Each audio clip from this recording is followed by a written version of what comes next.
Instruments that record, analyze, summarize, organize, repeat, and explain information that are illustrated, non-illustrated, hardbound, paperback, jacketed, non-jacketed, with forward introduction, table of contents, index that are intended for the enlightenment, understanding, enrichment, enhancement, and education of the human brain through sensory youth of vision, sometimes touched. अरे कहना क्या चाहते हो? Books. Hello everyone, Pranav here. Welcome back to my channel. Mera namaste आप सभी को. How are you guys doing today? I'm doing fantastic as always. So today I'm going to talk about what is book, its evolution, its history, and how it got evolved from clay tablets, wax tablets to the books which we're currently reading right now.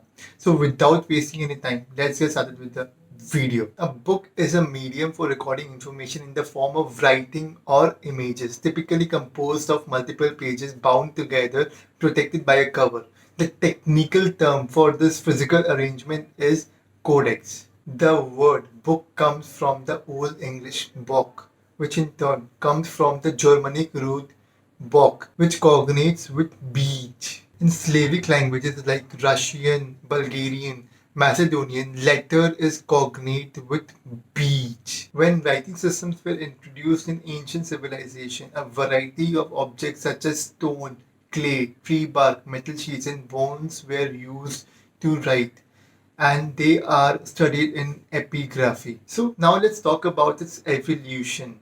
That how from tablet, wax tablet, clay tablet, it turned out to be a physical appearance book in our modern days. First come up is tablet. A tablet is not the one which we use in our modern days, like we scroll through screens and stuff, but it's a writing medium where used for casual transport and traveling. And there are different types of tablet, one being clay tablet and the other being wax tablet. Clay tablet were flattened and easily carried. When impressed with the stylus, they were used as a writing medium, especially for writing in conifery in Bronze Age followed by Iron Age. Then comes the wax tablets, where pieces of woods covered in a coating of wax thick enough to record the impression of stylus. Then come scrolls, which were made up of papyrus, a thick paper-like material made by weaving the stems of the papyrus plant, then pounding the woven sheet with a hammer-like tool until it is flattened. Papyrus was used for writing in ancient Egypt, perhaps as early as First Dynasty. Papyrus sheets were glued together to form a scroll. Tree bark such as lime and other materials were also used in making of scrolls. So this was scrolls. The third one is codex. A codex is composed of many books. A book is of one scroll. It is called codex by way of metaphor from the trunks of trees or vines, as if it was a wooden stalk, because it contains in itself a multitude of books and it was a branches. The fall of the Roman Empire in the 5th century AD saw the decline of the culture of ancient Rome. Monasteries carried on the Latin tradition of writing in the Western Roman Empire. Before the invention and adoption of printing press, almost all the books were handwritten, which makes it very expensive and comparatively rare. Small monastery had few dozen capacity of printing and writing books. The medium size had few hundred, and by the end of 9th century, it crossed over 500 volumes, and by the end of the Middle Ages, it just touched 2000 volumes. The scriptorium of the monastery was usually located over the chapter house. Artificial light was forbidden for fear it may damage the manuscript. There are five types of scribes. The first one being calligrapher, who dealt in fine book production. Second being copyists, who dealt with basic production and correspondence. Third being correctors, who collated and compared a finished book with the manuscript from which it had been produced.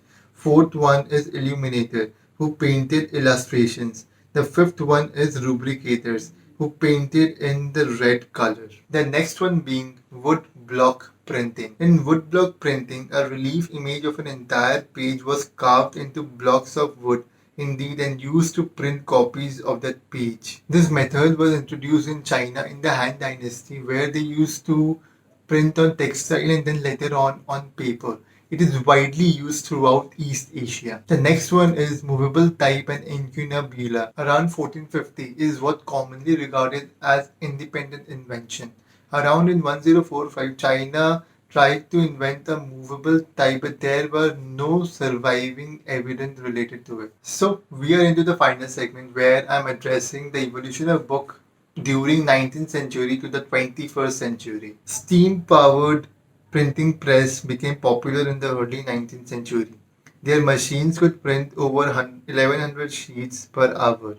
Monotype and linotype typesetting machines were introduced in the late 19th century, and they could set more than 6,000 letters per hour and print at once throughout the 20th century. So throughout the 20th century, like printing of books were very common. But as the time progresses, the demand of new era is digitization, which was very viable using internet and which we use as ebook. We also have something called an app related to it where we can access the books through internet. So this is how things have evolved from tablets to ebooks in the digital era. So this is pretty much about the books, its evolution, its history. And I'm sure that you guys might be in a shock or being awestruck like I am, because after I went through all these things, I was like, wow man, there is so much to explore and I was not aware of it. But thanks to you guys, that because of you I went through and started reading more about books, like from where it got originated. So thank you so much guys for watching my video. If you guys think that I was able to add value, then do like this video, share it with your friends and family, and do let me know in the comment section which part, which evolution of the book you like the most. You can even use timestamps. So for now I'll sign off and I'll see you next week again with another video. For now, मेरा नमस्ते आप सभी को.